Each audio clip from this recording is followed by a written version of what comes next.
അല്ല, ഒന്നാമത്തെ കാര്യം, രാജ്ഭവനിൽ നടന്ന പരിപാടിയെക്കുറിച്ചിട്ടുള്ള എന്തെങ്കിലും വിശദീകരണം നൽകാനുള്ള ഉത്തരവാദിത്തമോ ചുമതലയോ എനിക്കില്ല. അത് രാജ്ഭവൻ്റെ PROയോ അല്ലെങ്കിൽ രാജ്ഭവനിലെ ബന്ധപ്പെട്ട അധികാരികളോട് ആരോടെങ്കിലുമാണ് സംസാരിക്കേണ്ടത്. പക്ഷേ എനിക്ക് രാജ്ഭവന് വേണ്ടിയല്ല ഞാനിത് പറയുന്നത്. പക്ഷേ ഈ നാട്ടിലെ ഒരു പൊതുപ്രവർത്തകൻ എന്നുള്ള നിലയിൽ എനിക്ക് തോന്നുന്നത് ശ്രീ VD സതീശൻ രാഹുൽ ഗാന്ധിയുടെ ഏറ്റവും അനുയോജ്യനായിട്ടുള്ളൊരു ശിഷ്യനാണെന്നുള്ളതാണ്. കാരണം കാര്യങ്ങൾ മനസ്സിലാക്കാതെ വായി തോന്നിയത് പറയുക എന്നുള്ളതാണ് രാഹുൽ ഗാന്ധി കഴിഞ്ഞ കുറച്ച് കാലമായിട്ട് ചെയ്തുകൊണ്ടിരിക്കുന്നത്.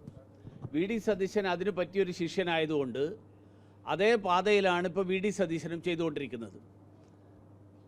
ശ്രീ S ഗുരുമൂർത്തി എന്ന് പറയുന്ന ആൾ, അദ്ദേഹം RSS നേതാവാണ് എന്നുള്ളത് VD സതീശൻ്റെ ഒരു ആരോപണമാണ്.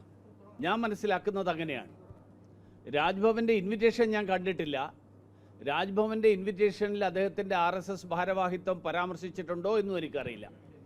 പക്ഷേ ഞാൻ അറിഞ്ഞിടത്തോളവും ഞാൻ വായിച്ച് മനസ്സിലാക്കിയിടത്തോളവും S ഗുരുമൂർത്തിയെക്കുറിച്ച് ആർക്കെങ്കിലും മനസ്സിലാക്കണമെങ്കിൽ അദ്ദേഹത്തിൻ്റെ വെബ്സൈറ്റിൽ വളരെ കൃത്യമായിട്ട് വിവരങ്ങൾ കൊടുത്തിട്ടുണ്ട്.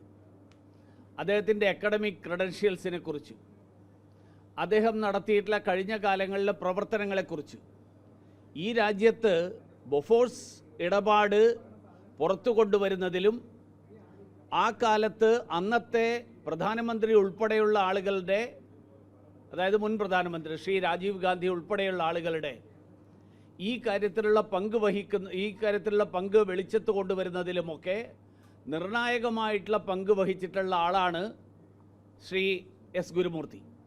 S ഗുരുമൂർത്തിയെ ഇന്ത്യയിലെ മാധ്യമങ്ങൾ, പ്രത്യേകിച്ച് ഇന്ത്യൻ എക്സ്പ്രസ്സിൽ ആ കാലത്ത് അദ്ദേഹത്തിൻ്റെ ലേഖനങ്ങൾ, ഈ കൂട്ടത്തിൽ മാധ്യമപ്രവർത്തകർ കുറച്ച് ചരിത്രം വായിച്ചിട്ടുള്ള ആൾക്കാരുണ്ടെങ്കിൽ ആ ലേഖനങ്ങളൊന്ന് വായിച്ച് പഠിക്കണം.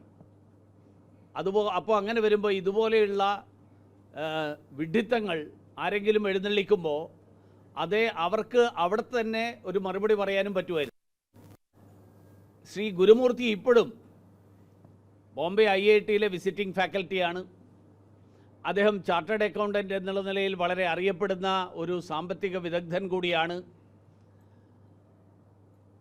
അങ്ങനെയുള്ള ഒരാൾ എന്നുള്ള നിലയിൽ അദ്ദേഹം രാജ്ഭവനിൽ ഒരു പരിപാടിയിൽ പങ്കെടുക്കുന്നത് VD സതീശൻ എന്തുകൊണ്ടാണ് അത് അസ്വസ്ഥനാകുന്നത് എന്നെനിക്ക് മനസ്സിലാവുന്നില്ല. ഒരുപക്ഷെ ഇന്നലെ 142 കോടി രൂപ അമ്മയും മകനും കൂടി വെട്ടിപ്പ് നടത്തിയതിൻ്റെ നോട്ടീസ് ഇന്നലെ ED കൊടുത്തു എന്ന് ഞാൻ കേട്ടിട്ടുണ്ട്. കുറ്റപത്രം സമർപ്പിച്ചു എന്ന് കേട്ടിട്ടുണ്ട്. ആ 142 കോടിയുടെ വെട്ടിപ്പ്, ആ വെട്ടിപ്പിനെക്കുറിച്ച് ഒരുപക്ഷെ ഇന്നലെ പരാമർശിച്ചോ എന്ന് എനിക്കറിയില്ല. അതുകൊണ്ട് മുൻ പ്രധാനമന്ത്രിമാരുടെ അഴിമതി പുറത്തു കൊണ്ടുവന്ന ഒരാൾ ആ അഴിമതിയെക്കുറിച്ച് പരാമർശിച്ചിട്ടുണ്ടെങ്കിൽ അത് ആദ്യമായിട്ട് അദ്ദേഹം പറയുകയല്ല. അദ്ദേഹത്തിൻ്റെ ആ വെളിപ്പെടുത്തലുകളുടെ അടിസ്ഥാനത്തിലാണ് തുടർന്ന് വന്നിട്ടുള്ള രാജ്യം ഭരിച്ചിട്ടുള്ള സർക്കാരുകൾ ഇങ്ങനെയുള്ള അഴിമതിക്കാരെ, കൊത്രോച്ചി ഉൾപ്പെടെയുള്ള ആളുകളെ അറസ്റ്റ് ചെയ്ത് കൊണ്ടുവന്ന് ജയിലിലാക്കിയിട്ടുള്ളത്. അതുകൊണ്ട് രാജ്യത്തിന് വേണ്ടിയിട്ട് വലിയ സേവനം നടത്തുന്ന ഒരാൾ, അങ്ങനെയുള്ള ഒരാൾ രാജ്ഭവനിൽ ക്ഷണിച്ചത് ശ്രീ വിശ്വനാഥ് അർലേക്കർ എന്ന് പറയുന്ന ഗവർണർ, അദ്ദേഹത്തിൻ്റെ മഹത്വമായിട്ട് ഞാൻ കാണുകയാണ്. അദ്ദേഹത്തെ അഭിനന്ദിക്കാൻ ആഗ്രഹിക്കുകയാണ്. അതുപോലെയുള്ള ആളുകളെ പങ്കെടുപ്പിച്ചുകൊണ്ടുള്ള പരിപാടികളുടെ വേദിയാക്കിയിട്ട് രാജ്ഭവൻ മാറണം. അതല്ലാതെ കോൺഗ്രസിൻ്റെ വിഴുപ്പലക്കൽ രാഷ്ട്രീയവും കോൺഗ്രസിൻ്റെ അന്തഃപുര രാഷ്ട്രീയങ്ങളുടെയും വേദിയായിട്ട് കേരളത്തിലെയും ഇന്ത്യയിലെയും രാജ്ഭവനുകൾ അധപ്പതിച്ചിരുന്ന ഒരു സാഹചര്യം, ആ സാഹചര്യം തുടർന്നു പോകരുത് എന്നുള്ളത് തന്നെയാണ് എൻ്റെ അഭിപ്രായം.